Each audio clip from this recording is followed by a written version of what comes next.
আজকে কিন্তু পুরীতে সেকেন্ড ডে। তো আমি রেডি হয়ে সবাই মিলে আমরা বেরিয়ে পড়েছি। ফার্স্টে ডাব দিয়ে শুরু করছি, তো ডাব খেয়ে নেওয়ার পর সি বিচে চলে গেলাম, দিয়ে এখানে একটুখানি ব্রেকফাস্টটা কমপ্লিট করলাম। এখানে দেখো ডিম, যখন ছোটোবেলায় পুরীতে আসতাম তখন সি বিচে স্নান করতাম, কিন্তু এখন আর ভালো লাগে না স্নান করতে, ওই পাটুকু ভেজানো অবধি থাকে।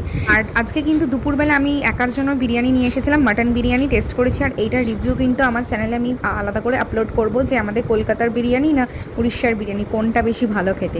তো তারপর বিকেলবেলা দেখো আমি চা অর্ডার করেছিলাম, তো চা ছাড়া তো চলেই না, সবাই জানো আমি খুব চা খেতে ভালোবাসি, যারা আমার ব্লগ জানো তারা তো অবশ্যই জানো। তো বিকেলবেলা চা খেতে খেতে এনজয় করছিলাম, তারপর একটুখানি ফটো তুলছিলাম, দেখতেই পাচ্ছ।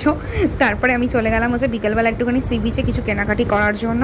আর এই ফার্স্ট টাইম কিন্তু দেখলাম পুরীতে পুরো কারেন্ট অফ হয়ে গেছে চারিদিকে। তারপর রাতের বেলা একটা হোটেল থেকে একটু খাবার অর্ডার করেছিলাম, এখানে দেখো চিলি চিকেন আর হচ্ছে বাটার নান ছিল, এটা দিয়ে ডিনারটা কমপ্লিট করলাম।